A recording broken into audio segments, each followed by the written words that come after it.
নমস্কার বন্ধুরা, আপনারা দেখছেন এই মুহূর্তে আপনাদের নিজের চ্যানেল, প্রিয় চ্যানেল 22 বর্ধমান। আমি আমাদের সিম্পলিফিকেশন ক্লাস 2 নিয়ে আপনাদের সামনে হাজির হয়ে গেলাম। বন্ধুরা, এই স্মার্ট বোর্ডে আমি দুদিন আগে বদমাশের রুলসটা কিভাবে এলো, কে আবিষ্কার করলেন ইত্যাদি বিষয় নিয়ে আলোচনা করেছিলাম। তারপরের ভিডিওটাতে সিম্পলিফিকেশনের পার্ট 1 নিয়ে আলোচনা করেছিলাম। আজকে আমাদের পার্ট 2। এই যে আমি পরপর 5টা 6টা পার্ট করাবো, এটা একদম বেসিক থেকে অঙ্ক থাকবে। সিম্পলিফিকেশনের বেসিক থেকে অঙ্ক থাকা মানেই যে এখানে শেখার কিছু নেই তা কিন্তু নয়। যে কটা অঙ্ক আমি এখানে দিয়েছি, প্রত্যেকটা অঙ্কর পিছনে কোনো না কোনো কারণ অবশ্যই আছে। যারা চাকরির পরীক্ষাতে একদম নিউকামার, তারা কিভাবে কম সময়ের মধ্যে ক্যালকুলেশন করবেন এবং কোন পদ্ধতি অ্যাপ্লাই করলে আপনার পরীক্ষার হলে কনফিডেন্সও বাড়বে, নির্ভুল হবে, তার সঙ্গে সময় বাঁচবে, সেগুলো আমি বলতে থাকব। যেমন প্রত্যেকটা অঙ্ক দেখে মনে হতে পারে ক্লাস 2, আমি আগের দিন বলেছি অনেক সময় লজ্জাও লাগতে পারে যে এগুলো কি অঙ্ক। হ্যাঁ, এগুলো অঙ্ক। এগুলো কি পরীক্ষায় আসে? ডেফিনেটলি আসে। কেন আসে, কখন আসে না, কোনো পরীক্ষাতে যদি একটা বড় অঙ্ক থাকে যেটা নিয়ে সময় লাগাটাই স্বাভাবিক, তো সময় লেগে গেলে যারা ভালো স্টুডেন্ট তারা সেই সময়টা মেকআপ কোথা থেকে দেবে? এই ধরনের সহজ অঙ্কটা চুটকিতে করে মেকআপ দেবে। আর যারা একদম নিউকামার, নতুন এসেছেন চাকরির পরীক্ষার ক্ষেত্রে, তারা বড় অঙ্কটা তো পারবেই না, উল্টে ছোট অঙ্কটাতেও টাইম লাগিয়ে দেবে। তো আমরা যেটা করব সেটা হচ্ছে যতটা সহজে পারা যায় আমরা করব। যেমন ধরুন আজকের প্রথম অঙ্ক, যেটা 11/4 = 77/x রয়েছে। খেয়াল করবেন, 11/4 11/4 = 77/x, বা জিজ্ঞাসা চিহ্ন যেটা রইল, আমরা এটাকে এক্স হিসেবে ডিনোট করলাম। ঠিক আছে, এবারে এই এক্সটা মনে করুন, একটু মুছে দিই, 77। আমরা জানি কিন্তু প্রত্যেকে যেটা বর্জ্য গুণন হবে, 11-র সঙ্গে এক্স গুণ হয়ে এটা 11x হবে, সমান ডান পাশে 77 × 4 হবে। এটা আমরা কম বেশি সবাই জানি। দিয়ে কি করি, এই 77 × 4 মানে 4 × 7 = 28, 280, আর 4 × 7 = 28 মানে 308। এটাকে কি করে বসে থাকি যে 11x = 308, তাহলে x সমান কত? 308/11। এই যে x সমান কত, তাহলে এটা গুণ করলে 308/আমরা 11 করলাম। এতে লাভ কতটা? কিছুই নাই। এতে লাভ কিছুই নাই, পুরোটাই লস। কেন লস? আমাদের এই জায়গায় যাওয়াই যাবে না। এই যে 308 আমি গুণ করে বানালাম, আমাদের এই গুণটাতে যাওয়াই যাবে না, কোনোভাবে যাওয়া যাবে না। তাহলে আমরা কি করব? আমরা যখনই জানবো যে এই দুটো গুণ করে বাঁ পাশে আসবে, এই দুটো গুণ হয়ে ডান দিকে চলে যাবে, তাহলে আমরা 77 × 4 গুণ না করে রেখে দেব। দিয়ে পরের লাইনে x সমান যেটা কি করব, x সমান এই পাশে এটাকে 11 করে দিলাম। ঠিক আছে, এটাকে উড়িয়ে দিলাম। খেয়াল করে দেখুন, আসলে আমি একটু টেকনিক্যালি এই জায়গাটায় খুব একটা সাউন্ড হয়ে পারেনি, ওই জন্য একটু লেখাটা ডিস্টার্ব হচ্ছে, একটু অ্যাডজাস্ট করে নেবেন। যে x × 11 মানে 11x বাঁদিকে থাকবে, আর ডান দিকে কে যাবে? 77 × 4। এইটাকে রেখে দেবো, x সমান একবারে 11 করে দেবো, কারণ আমরা জানি এটা হয়। তাহলে আমরা কেন 3টে লাইন লিখব? আমার এই অঙ্কটা বলার উদ্দেশ্য ছিল 77 × 4কে রেখে দেবো, এইটা কাটবো, 11 দিয়ে 7 হলো, 4 × 7 = 28, উত্তর হয়ে গেল। এই যে 28টা আমি পেলাম, অন্তত পক্ষে 2 সেকেন্ড বাঁচাতে পারলাম। আর এই 2 সেকেন্ড বাঁচাতে পারা মানে চাকরির পরীক্ষার যে কি আমূল পরিবর্তন আনা যায়, সেটা আমার ইউটিউবে প্রায় 2 বছর আগে আমি এই ভিডিওটা দিয়েছি, যে পরীক্ষার হলে 2 সেকেন্ডের মর্ম বুঝুন, 2 সেকেন্ডের গুরুত্ব বুঝুন। সেই ভিডিওটা পারলে একবার দেখে নেবেন, যে একটা অঙ্ক থেকে 1টা বা 2 সেকেন্ড যদি আমরা বাঁচাতে পারি, 2 সেকেন্ড মানে 1 2 শেষ। ভাবুন কতটুকু সময়। এই সময়টা যদি আমরা বাঁচাতে পারি, 30টা অঙ্কতে 60 সেকেন্ড বাঁচাবো। 60 সেকেন্ড বাঁচানো মানে 2খানা জিকের মতো প্রশ্ন, যেটা 30 সেকেন্ডও লাগে না। 2টো প্রশ্নের উত্তর আমরা এক্সট্রা করতে পারবো। আর 2টো প্রশ্নের উত্তর করতে পারা মানে রেলের গ্রুপ ডির মতো পরীক্ষায় প্রায় 5 লক্ষ ছেলের ওপরে উঠে যাওয়া। এই 2টো নাম্বার মানে 5 লক্ষ ছেলে। এটা নিয়েও আমার ইউটিউবে একটা ভিডিও আছে, একেবারে প্রুফ সমেত দেখিয়ে দিয়েছি, যে একটি নাম্বার বেশি পাওয়া মানে 2.5 লক্ষ ছেলের ওপরে চলে যাওয়া। এটা নিয়েও দেখবেন ইউটিউবে একটা ভিডিও আছে। যাই হোক, আমাদের এই অঙ্কটার উত্তর হলো 28। এবার আমরা নেক্সট চলে আসি। এই ধরনের অঙ্ক আপনি ভালোই দেখতে পাবেন, পরীক্ষায় আসে, রীতিমতো ভালো দেখতে পাবেন।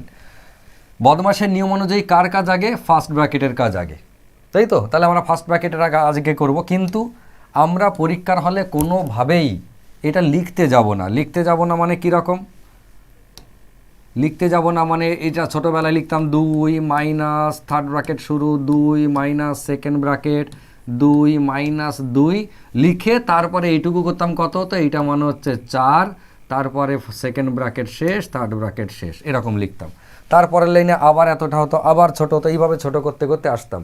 কিন্তু আজকে বড় হয়েছেন, আজকে এই সব ব্যাপারগুলো ভুলে যান। আমরা এই জিনিসটা করবই না, একটা লাইনও লিখব না, একবারে উত্তর করব। কীরকম? সেটা হচ্ছে এরকম ভাবুন, ফার্স্ট ব্র্যাকেটের কাজ আগে, মানে এইটা 2 + 2 কত হয় 4, কেটে দিলাম, এটা আমার কাজ হয়ে গেছে 4। সেই 4 গুণ করবো এই 2-এর সাথে, কত হয় 4 × 2 = 8 হয়ে গেল। 2 - 8, 2 - 8 মানে -6 হয়ে গেল, সেকেন্ড ব্র্যাকেটের কাজ শেষ, -6। এবারে 2 - -6 তার মানে 2 + 6 তার মানে হচ্ছে 8 হয়ে গেল, এর মধ্যে +8, ফাইনালি 2 - 8 মানে -6 উত্তর হয়ে গেল। দেখুন, যদি বুঝতে অসুবিধে হয় আমি আবারও একবার বলছি, অনেকে মনে করেছেন হয়তো কী ব্যাপার হলো, শুরু করেছে খানিক বকেনিক, লাস্টে গিয়ে শুনবো, দিয়ে দেখলেন অঙ্কটা শেষই হয়ে গেল। এরকম হয়ে আমার ক্লাসেও হয়, ভাবে যে মাস্টার বকছে এখন বকুক, আমি লাস্টে গিয়ে শুনবো, ঠিক লাস্টে একটা ট্রিক্স বলবে সেইটা শুনবো, দিয়ে ওটা ভাবতে ভাবতে দিচ্ছে অঙ্ক হয়ে গেছে। কি হলো? বলছে স্যার আরেকবার বলুন, শুনতে পাইনি, বুঝতে পাইনি, কিন্তু ভেবেছিল লাস্টে শুনবো, ফাঁকিবাজ সব। তো সেইটা এখানে করবেন না। আমি আবারও বলছি, দেখুন ফার্স্ট ব্র্যাকেটের কাজ আগে, 2 + 2 মানে 4, কাজ হয়ে গেল, লাল কালি দিই, 2 + 2 মানে 4-এর কাজ হয়ে গেল, ঠিক। এবার 2-এর সাথে 4 গুণ মানে 4 × 2 = 8 হয়ে গেল, এর কাজ করে নিলাম 8। 2 - 8 মানে -6, এটুকুরও কাজ হয়ে গেল, -6। 2 - -6 তার মানে 2 + 6 হয়ে গেল, 2 + 6 মানে 8 হয়ে গেল কাজ। এবারে 2 - 8 মানে ফাইনাল উত্তর -6। এবার আপনি দেখলেন পরীক্ষার হলে গিয়ে -6 উত্তর বেরোলো, আপনি কি দেখছেন এই রে অপশানে তো -6 নাই, +6 আছে, তাহলে বোধহয় +6টা উত্তর হবে, আমার বোধহয় ভুল হয়েছে মাইনাসে। এটি মনের ভুলেও ভাবতে যাবেন না। এতটাই কনফিডেন্সের সাথে পরীক্ষার হলে আপনি থাকবেন যে আপনি একবার যেটাকে ক্যালকুলেশন করবেন সেটাই যেন ঠিক হয়ে যায়, এটা যেন ভুল না হয়, দ্বিতীয়বার যেন চেক করতে না হয়।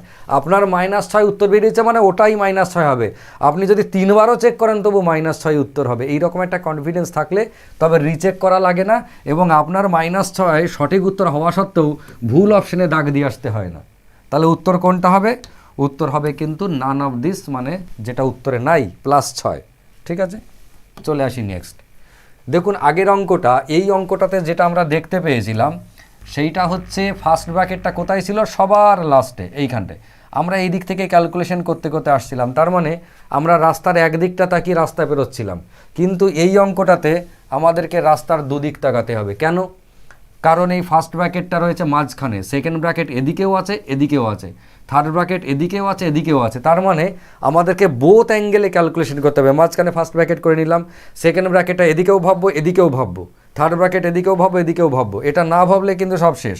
তবে এই অঙ্কটা মোটামুটি 100 জনের মধ্যে 99 জন মুরগি হয়ে যায়। সেটা কিভাবে দেখুন বুঝতে পারবেন, একটু বলে দিই। সেটা হচ্ছে প্রথমে কাজ করলাম 5 - 3 কত হয়, 5 - 3 মানে 2, কাজ হয়ে গেল 2, কেটে দিলাম এটা। সেই 2 গুণ হবে এর সাথে, 2 দিয়ে 4 হলো 4। 2 - 4 মানে কত, 2 - 4 মানে -2, এটা হয়ে গেল -2। সেই -2 আর এখানে সেকেন্ড ব্র্যাকেট এদিকেও আছে, দেখুন -2 + 5 মানে +3 হয়ে গেল, এইটুকুর কাজ +3। সেকেন্ড ব্র্যাকেটের ভেতর থেকে +3, সেই 3টা গুণ হবে এই 3-এর সাথে, 3 × 3 = 9, 2 + 9 মানে কত 11, 11 - 10 মানে 1, তার মানে থার্ড ব্র্যাকেটের ভিতর থেকে বেরোলো 1, সেই একটা গুণ হবে। এবার দেখুন আর ব্র্যাকেট নাই, পুরো থার্ড ব্র্যাকেটের ভেতর থেকে বেরোচ্ছে 1। ঠিক আছে, যদি বুঝতে অসুবিধে হয় আমি বারবার বলছি, প্রথম দিকে তাই বারবার বলছি, এরপরে কিন্তু আর বারবার বলবো না। ঠিক আছে, আমি আবার একবার বলছি, 5 - 3 মানে 2 হয়ে গেল, সেই 2 এই 2-এর সাথে গুণ হয়ে 2 দিয়ে 4 হয়ে গেল, 2 - 4 মানে -2, -2 + 5 মানে +3 হয়ে গেল, সেকেন্ড ব্র্যাকেটের ভেতর থেকে +3, সেইটা এবারে এই 3-এর সাথে গুণ হয়ে 9, 2 + 9 মানে কত 11, 11 - 10 মানে কত 1, থার্ড ব্র্যাকেটের ভেতর থেকে বেরোলো 1, সেই একটা গুণ হবে 5-এর সাথে। এইবারে মাথায় রাখুন, থার্ড ব্র্যাকেট শেষ মানে আর কোনো ব্র্যাকেটই নাই, এইখানে মুরগি হয়ে যায় সবাই। এই যে থার্ড ব্র্যাকেটের ভিতর থেকে যেটা বেরোলো সেটা হচ্ছে, থার্ড ব্র্যাকেটের ভিতর থেকে ফাইনালি যেটা বেরোলো সেটা হচ্ছে 1, সেই একটা গুণ হবে 5-এর সাথে দিয়ে কত হলো 5, ওই 5 যদি বাই চান্স এই 25 থেকে বাদ দিয়ে দিয়েছি, তাহলে অঙ্ক শেষ, এখানেই শেষ, চিত হয়ে গেলাম, মুরগি হয়ে গেলাম। কেন? কারণ হচ্ছে এই উত্তেজনার বশে আমরা যেটা করি, বারবার ওই যোগ বিয়োগ করে আসছিলাম বলে লাস্টেরটাও আমরা যোগ বিয়োগ করে দিই, কিন্তু করা যাবে না, কারণ আর ব্র্যাকেট নাই। এবারে কি হয়েছে, 25 মাইনাস 5 ইন্টু এখান থেকে 1 ছিল -5, আর লাস্টে রয়েছে দেখুন ব্র্যাকেটের বাইরে গিয়ে ভাগ 4, এই আপনাকে সমস্যা করবে, আর কেউ সমস্যা করবে না। এবার কি হলো, এবার দেখুন ব্র্যাকেট নাই, আমাদের মন চায় 25 থেকে 5 বাদ দিই 20 হবে, তাকে 4 দিয়ে ভাগ করে ফাইনালি 5 উত্তর করব। কিন্তু এই 5 উত্তর যদি করি তাহলে জীবনটা এখানেই 16 আনা বৃথা হয়ে যাবে, করা যাবে না। এবার কার কাজ আগে? ভাগের কাজ আগে। তার মানে আমাকে কি করতে হবে, 25 মাইনাস লিখে রেখে দিয়ে 5 ভাগ 4, 5 ভাগ 4 মানে কত, 1.25, 1.25। আমরা তাহলে এখানে 1 টাকা 25 পয়সা, দেখুন 25 টাকা থেকে 25 থেকে 1.25 বাদ দিতে বললে ভাববে কি হলো, কত করবো, এইসব ভাবতে ইচ্ছে হবে। কিন্তু যখন বলবো 25 টাকা থেকে 1 টাকা 25 পয়সা বাদ দিন, তখন আপনি অনায়াসে 23 টাকা 75 পয়সা করবেন। 23.75। উত্তর কোনটা? অপশন সি, অপশন এ কিন্তু নয়। ঠিক আছে। আর যদি আপনি মনে করেন যে না আমি এইটা করব না, আমি একেবারে ভগ্নাংশ করব, কি রকম, এই যে 5/4, তাহলে এদের লসাগু করলে কত হবে, 4, 4 25 হচ্ছে 100 মাইনাস এটা হচ্ছে 5, তার মানে দাঁড়াচ্ছে কত, 95/4, এটাকে ভাগ করলে 23.75ই হবে। হলো? তাহলে মুরগি হওয়া থেকে বাঁচান নিজেকে। চলে আসি নেক্সট অঙ্ক হচ্ছে what mathematical operation should come, what mathematical operation should come at the place of question mark in the equation. ঠিক আছে, এটার মানে কি দাঁড়াচ্ছে তাহলে, যে হোয়াট ম্যাথমেটিক্যাল অপারেশন মানে কোন গাণিতিক অপারেশনটা should come at the place of এই কোশ্চেন মার্ক, এই কোশ্চেন মার্কের জায়গায় কে আসবে, ইন দি ইকুয়েশন, এই যে সমীকরণটা দেখতে পাচ্ছি সেইখানটায়।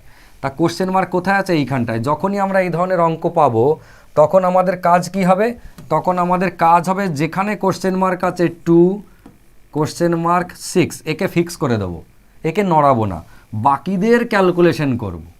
মানে এই অঙ্কটার মানে হচ্ছে যে আমার 2 এবং 6-এর মাঝখানে কি চিহ্ন হলে, যোগ বিয়োগ গুণ ভাগ এইখানটা কি হলে এই পুরো ক্যালকুলেশনটার মানটা 11 হয়। তো আমরা কি করব, এই জায়গাটাকে ফিক্স করব, এই জায়গাটাকে নড়াবো না, বাকিদের ক্যালকুলেশন করব। কোনটা? এই যে ধরুন এদের মধ্যে কার কাজ আগে, ভাগের কাজ আগে। দেখুন ভাগের কাজ মানে 12/4 কত হয়, তার আগে মাইনাস রয়েছে রেখে দিলাম, 12/4 মানে 3, তারপরে যেটা +2 আছে রেখে দিলাম, সমান 11 রাখলাম। ঠিক আছে, সমান 11 রাখলাম।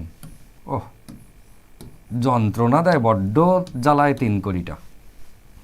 এবার এইটুকুর ক্যালকুলেশন কি হলো তাহলে, -3 + 2 মানে কত, এইটুকু ক্যালকুলেশন করলে -1, সেই -1টা সমানের ওই পাশে গেলে তার আগে 2 জিজ্ঞাসা চিহ্ন 6 সমান, এটা হচ্ছে -1, সেটা ওই পাশে গেলে +1 হয়ে গিয়ে কী হয়ে গেল, 12 হয়ে গেল। তাহলে ভাবুন 2 এবং 6-এর মাঝে কি সম্পর্ক হলে তার রেজাল্টটা 12 হয়। নিশ্চয়ই আমাকে আর বলতে হবে না যে এই রেজাল্টটাকে ইনটু, তার মানে এই নিউমেরিক্যাল অপারেশনটা কি হবে, সেটা হচ্ছে গুণ চিহ্ন হবে, অপশন সি। ঠিক আছে, আশা করি বুঝতে পেরেছেন। চলে আসি নেক্সট। এই অঙ্কটা মোটামুটি 100 জনের মধ্যে 99 জন বললে ভুল হবে, 99.99 জন ভুল করে যারা নিউ কামার, যাদের অভ্যেস হয়ে গেছে অঙ্কটা করে তারা কোনো অসুবিধে নেই, তারা এগুলোকে আইডেন্টিফাই করেই যায়। মানে আমরা যারা এই পরীক্ষা বেশ বহু পরীক্ষা দিয়েছি এবং আমার মতো ধরুন ফেল করে করে সেঞ্চুরি পার করে দিয়েছি, মানে আমি এত ফেল করেছি সেঞ্চুরি পেরিয়ে গেছে। তো ফেল না করলে এই অভ্যেসগুলো হবে না, মানে ঝাঁটা লাথি খাবো তবে নাক লজ্জাটা আসবে, তার আগে আসবে না। প্রথম কারোরই এই জ্ঞানটা আসে না, ঝাঁটালাতি খাবেন 2-4 বার 5-10 বার ফেল করবেন, ঝাঁটালাতি খাবেন, তারপরে শিখবেন। তবে আমি চাইবো যে নিজে ফেল করে শিক্ষা নেওয়ার দরকার নাই, অন্যরা ফেল করেছে এটা দেখেই শিক্ষা নেব, এটাই বুদ্ধিমানের কাজ। ঠিক আছে, এবারে এই যে অঙ্কটা দেখুন কেন ভুল হয়, সেটার কারণ হচ্ছে যে অঙ্কটাতে যেটা দেওয়া আছে ওপরে 6 + 6 কটা, 4টে, 3টে 4টে ফার্স্ট ব্র্যাকেটের মধ্যে, তারপরে রয়েছে ভাগ, তারপরে 6, আর নিচে কি আছে, নিচে আছে 1টা + 2টো + 3টে + 4টে, একই রকমভাবে তারপরে ভাগ। এবার আমাদের মন কি চায়, আমাদের মনটা বড় কঠিন, আমাদের মনটা চায় যে 1 2 3 4 6 যোগ, মানে 4 6 24 ভাগ হচ্ছে কত, ভাগ হচ্ছে 6 ওপরটায় 4 6 24। ঠিক এইবারে মুরগি হওয়ার যে জায়গাটা, মনটা এটাও চায় যে নিচেতেও 4টে 4 আছে যোগ, তাহলে 4 4 16 ভাগ হচ্ছে কত, ভাগ হচ্ছে 4।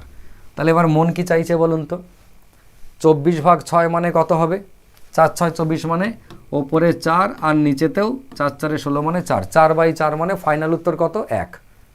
ফাইনাল উত্তর 1। এবার কি হলো, অপশনে তো থাকবে 1, এটা যদি করেছি তাহলে শেষ। কি করতে হবে, উত্তেজনা নিচে রাখতে হবে, উত্তেজনা হাঁটুর ওপরে উঠতে দিলে হবে না। সেটা হচ্ছে আমরা যখন নতুন নতুন শিখি, আমি ক্লাসে দেখেছি, শেখাতে শেখাতে এমন উত্তেজিত হয়ে যায় মনে হচ্ছে বেঞ্চ ছেড়েই উঠে পড়ছে আর কি, এরকম আর কি। মানে উত্তরটা দিতে পারলে বাঁচে, কি আনন্দ, এটা 4/4 করে ফাইনালি 1 উত্তর বলার জন্য কত আনন্দ পায় তারা। এবার ফেল করলে তারপর অভ্যেস হবে। সেটা হচ্ছে এইরকম, এখানে ফার্স্ট ব্র্যাকেট আছে বলে আমরা এই 4টের কাজ আগে করেছি, এই 4টে খেয়াল করবেন কিন্তু, ঠিক আছে, এই 4টে আমরা আগে করেছি, 4 6 24। কিন্তু এখানে কি ফার্স্ট ব্র্যাকেট আছে কোথাও, নাই। তাহলে এখানে যেহেতু ফার্স্ট ব্র্যাকেট নাই, আমার তাহলে কি করতে হবে, আমাকে করতে হবে এই ভাগের কাজটা আগে করতে হবে। তার মানে উত্তর কত হবে, এই যে 4 6 24 ভাগ 6, এখানে উপরটা 4 কিন্তু নিচেটা এই 4টা যদি আগে করি, তাহলে আমার এই 3টে 4-এর যোগফল কত, 3 4 12, এই জায়গাটা কিন্তু 12, এই জায়গাটা কোনোভাবেই 16 নয়, এই জায়গাটা 12। তারপরে যে জায়গাটা সেটা কিন্তু আর ভাগ 4 নাই, সেটা কে আছে, সেটা 4 ভাগ 4 মানে সেটা 1 আছে, প্লাস 1। তার মানে ফাইনাল উত্তর কত, ফাইনাল উত্তর 4/4 নয়, ফাইনাল উত্তর 4/13, ওপরে 4 আর নিচে হচ্ছে 13। তাহলে ফাইনাল উত্তর 4/13। খুব সাবধান, আমি নিজে মুরগি হয়েছি। যে অঙ্কগুলোর কথা আমি এতবার করে আপনাদেরকে বলি যে মুরগি হবেন না, এ কিন্তু সব আমি মুরগি হয়েছি তবে বলতে পারছি, আমি মুরগি না হলে বলতে পারতাম না। নেক্সট এই অঙ্কটা খেয়াল করে দেখুন, কোনটা দাগ দিতে ভালো লাগে একটু দাগ দিয়ে দেখি। এটা ভালো, লাল কালিটা ভালো লাগছে কিনা জানি না, একটু বলবেন তো। আমার তো তা কালি চেঞ্জ করে করে লিখতে, সাদা কালি দিয়ে তো মনটা চাইছে না। Which of the following pairs of fractions ads up to A number greater than 5, মানে নিচের কোন জোড়া ভগ্নাংশ যোগ করলে সে 5-এর থেকে বড় হবে, নিচের কোন জোড়া ভগ্নাংশ যোগ করলে সে 5-এর থেকে বড় হবে। এই কোশ্চেনটার মানে হচ্ছে আমাকে কোথাও বলেনি যে তুমি যোগ করে করে দেখাও, বা কত হবে, 5-এর থেকে বড় হলেও কত হবে। যদি কত হবে বলতো তাহলে আমাকে ক্যালকুলেশন করতে হতো, কিন্তু ওরাও অ্যাজামশনে বলেছে, আমিও অ্যাজামশনে করব। কীরকম, শুধু দেখতে হবে ভগ্নাংশের কোনটা যোগ করলে সে 5-এর থেকে বড় হয়। এটা যদি নর্মালি আমরা করতাম তাহলে কত হতো, 5/3 প্লাস 3/4 দিয়ে ভগ্নাংশের লসাগু করে 3 আর 4-এর 12 লসাগু, সেইভাবে যেমন করতে হয় তেমন করতাম। কিন্তু এখন আমরা সেটা আর করব না, ঠিক আছে। আমরা কি করব, আমরা একটু ট্র্যাডিশনাল ব্যাপারটা থেকে সরে গিয়ে একটু কনসেপচুয়াল অঙ্ক করব। 5/3 খেয়াল করুন, 5/3 যদি এটা 6/3 থাকতো, কেমন, যদি এটা 6/3 থাকতো তাহলে নিশ্চয়ই 2 হতো, কিন্তু 5/3 আছে মানে 2-এর থেকে একটু কম আছে, হলো। আমি কমকে ডাউন অ্যারো দিয়ে আইডেন্টিফাই করলাম, ঠিক আছে। এইটা 3/4 আছে, যদি 4/4 হতো তাহলে নিশ্চয়ই 1 হতো, তাহলে এ কি আছে, এও কিন্তু 1-এর থেকে কম আছে। এবার ভাবুন এই দুটো যদি যোগ করি, এটা 2-এর থেকে কম, এটা 1-এর থেকে কম, তাহলে যদি যোগ করি তাহলে ফাইনালি এরা 3-এর থেকে কম হবে। 5-এর থেকে বেশি হবে কি বলেছে কোশ্চেনে, জানতে চেয়েছে গ্রেটার দ্যান 5 কে হবে, 5-এর থেকে বড় কে হবে। তাহলে এ তো 5-এর থেকে ছোট দাঁড়ালো, তার মানে এ ক্যান্সেল, ঠিক আছে। অপশন বি দেখুন, 7/3, 7/3 যদি এটা 6/3 হতো তাহলে 2 হতো, কিন্তু 7/3 আছে মানে এ 2-এর থেকে একটু বড় আছে, তাই অ্যারোটা উপর দিকে দিলাম। এ 11/5 আছে, যদি এ 10/5 হতো তাহলে তো 2 হতো, 10-এর 5 মানে 2, 11-র 5 আছে মানে 2-এর থেকে এ একটু বড় আছে, দুজনাই। এবার এই দুটো যদি যোগ করি ফাইনালি তাহলে কি হয়, 2-এর থেকে বড়, 2-এর থেকে বড় মানে 4-এর থেকে একটু বড় আছে, ফাইনালি এটা পেলাম। তার মানে 4-এর থেকে বেশি আছে, মানে আমরা এটা অপশানে রাখবো যে 5 পেরোলেও পেরোতে পারে, কেমন। এ 2-এর থেকে বেশি আর 2-এর থেকে বেশি যোগ করলে 4-এর থেকে বেশি মানে 5 পেরোলেও পেরোতে পারে, কিন্তু একে কাটবো না, রেখে দেবো। অন্য অপশানগুলো দেখি, একে দেখি, সিকে 11/4 আছে, এ যদি 12/4 থাকতো তাহলে কত হতো, তাহলে 3 হতো, কিন্তু এ 11/4 আছে মানে 3-এর থেকে একটু কম আছে। ঠিক পরেরটা 8-এর 3 আছে, যদি 9-এর 3 থাকতো তাহলে 3 হতো, 8-এর 3 আছে মানে এও 3-এর থেকে একটু কম আছে। তাহলে এই দুটো যদি আমরা যোগ করি, 3-এর থেকে একটু কম আর 3-এর থেকে একটু কম, তাহলে নিশ্চয়ই যোগ করলে 6-এর থেকে একটু কম হবে। এবার আপনি বলুন আগের অপশানটার দিকে তাকিয়ে, এই অপশানটাতে 4-এর থেকে একটু বেশি আর আমার এই অপশানটা 6-এর থেকে একটু কম, তাহলে 5 পেরোনোর সম্ভাবনা কার মধ্যে বেশি? এ 4-এর থেকে একটু বেশি আর এ 6-এর থেকে একটু কম, তাহলে ডেফিনেটলি এর থেকে 5 পেরোনোর সম্ভাবনা এর বেশি, অপশান সি এর। তখন আমরা এইটাকে কেটে দেবো। তাহলে উত্তর আমরা পেয়ে গেলাম অপশান সি। এবার তবু আমরা শিখছি বলে অপশান ডিটাকে একবার চেক করি যে এ 5-এর থেকে আরও সম্ভাবনা ভালো হয় কিনা। 13/5, যদি এ 15/5 হতো, 2 বাড়িয়ে নিচ্ছি। এতক্ষণ আমরা এক এক করে বাড়া কমা করেছিলাম, এবারে 13/5 আছে, একে আমরা 15/5 ভাবছি। 15/5 হলে 3 হতো, তাহলে এ কি? এ 3-এর থেকে একটু ছোট, একটু নয়, এ 3-এর থেকে খানিকটা ছোট। আর এই 11/6 আছে, যদি 12/6 হতো তাহলে 2 হতো। 11/6 আছে মানে এও কিন্তু 2-এর থেকে একটু ছোট। তাহলে দেখুন এ 3-এর থেকে অনেকটাই ছোট, এ 2-এর থেকে একটু ছোট, তাহলে যোগ করলে কি হবে? নিশ্চয়ই 5-এর থেকে ছোট হবে, তার মানে এও ক্যান্সেল হয়ে গেল। অর্থাৎ ফাইনাল উত্তর দাঁড়ালো অপশান সি, 5-এর থেকে বড়। ঠিক আছে, আজকে আপাতত এটুকুই। বেশি বড় ভিডিও করলে দেখতে অসুবিধা হয়, ওই জন্য ছোটো ছোটো করে করছি। আপনাদের কেমন লাগছে সেটা জানাবেন। এভাবে আমি আস্তে আস্তে সিরিজ পুরো চলে যাব। খুব খুব তাড়াতাড়ি একটা অঙ্কের জন্য নতুন চ্যানেল করব, যেখানে শুধুমাত্র অঙ্ক থাকবে। আমাদের 22 বর্ধমান যে চ্যানেলটা দেখছেন সেটা তো রইলই। 22 বর্ধমানে সব রকম ভিডিও আপলোড হবে, অঙ্ক হবে, ইংরেজি হবে, রিজনিং হবে, জিকে হবে, মোটিভেশনাল হবে, সব কিছু হবে। কিন্তু এই যে অঙ্কের চ্যানেল নতুন আমি করব এক সপ্তাহের মধ্যে, শুধু একটু নাম ভাবছি। আপনারা যারা ভিডিওর শেষ পর্যন্ত দেখলেন ধন্যবাদ জানাচ্ছি। তার সঙ্গে একটা অনুরোধ জানাচ্ছি যে আমি নতুন একটা শুধুমাত্র ম্যাথ নিয়ে একটা চ্যানেল করতে চাইছি। সেই চ্যানেলের নামটা আমি এখনও ভেবে উঠতে পারিনি। আপনারা বহুত দিন ধরে আমার সঙ্গে আছেন, আমার হিতাকাঙ্ক্ষী, আমার শুভাকাঙ্ক্ষী। সুতরাং আপনাদের কাছে আমি এটা ডিমান্ড করতেই পারি, একটা আবদার, যে ইউটিউব চ্যানেলের নামটা আপনারা একটু সাজেস্ট করুন। যেটা সবথেকে ভালো মনে হবে, ফ্রুটফুল মনে হবে, সেইটা আমি ফাইনালি নাম রাখবো। তবে বলে রাখি, নামটা এমন ভাববেন যেখান থেকে মানুষ যেন এটা মনে করে যে অঙ্কটা খুব সহজ বিষয়। অঙ্কটা চাইলেই আমরা খারাপ লাগা জায়গা থেকে ভালো লাগা জায়গায় নিয়ে যেতে পারি। তার কারণ হচ্ছে আমি এই যে অঙ্কের চ্যানেলটা করব, এই চ্যানেলটা অঙ্কের একেবারে বেসিক থেকে নিয়ে অ্যাডভান্স পর্যন্ত যাব। যারা দীর্ঘদিন পড়াশোনা থেকে ডিট্যাচ রয়েছেন, বিশেষ করে অঙ্ক থেকে মাস্টার ডিগ্রি পাস করে গেছেন, মাধ্যমিক দিয়েছেন আজ থেকে 10 বছর আগে, এরকম টাইপের, বা 2, 4, 5 বছর আগে দিয়েছেন, তখন যা অঙ্ক শিখেছিলেন এখন সবটাই মাথা থেকে উড়িয়ে গিয়ে বিশাল একটা ভয়ের জায়গা তৈরি হয়েছে। সেই ভয়ের জায়গা থেকে রিকভার করে আমি একটু অ্যাডভান্স লেভেলে আপনাদেরকে পৌঁছে দিতে চাইছি। এই রকম একটা অঙ্কের চ্যানেল, যেটা নাম শুনেই মানুষের মনে হবে যে এখানে এই চ্যানেলে গেলে আমি কিছু শিখব এবং আমার পুরনো ভয়টা কেটে যাবে। আমি ওই চ্যানেলটাকে সেভাবেই তৈরি করতে চাইছি। স্মার্ট বোর্ড এসে গেছে, সুতরাং একেবারে স্মার্টলি সেই চ্যানেলে এন্ট্রি নিতে চাইছি। ফলে আপনারা যারা শেষ পর্যন্ত দেখলেন আমাকে একটু সাজেশন করবেন, ঠিক আছে? সেই সঙ্গে আমি ভ্যারাইটিস চ্যাপ্টার আনবো, মোটিভেশনাল স্পিচ থাকবে, ইংরেজি পড়াবো। এত সুন্দর এক টপিক আমার মাথায় এসেছে এখন ইংরেজির, যেটা দেখলে আপনার ইংরেজির প্রতি প্রেম এসে যেতে পারে। যারা ইংরেজিকে ভালোবাসেন, মন থেকে ইংরেজি শেখেন, তারা তো মানে ইংরেজির প্রতি প্রেম আসবেই আসবে, গ্যারান্টি দিয়ে বলছি। যাদের ইংরেজি ভালোই লাগে না তাদেরও হয়তো একটু ভালো লাগতে পারে। তবে এখনই সব কথা বলে নিচ্ছি না, সামনে খুব তাড়াতাড়ি আসছি নতুন ভিডিও নিয়ে। ততক্ষণ সবাই ভালো থাকবেন, সুস্থ থাকবেন, সুন্দর থাকবেন এবং দেখতে থাকবেন আপনাদের নিজের চ্যানেল, প্রিয় চ্যানেল 22 বর্ধমান। নমস্কার।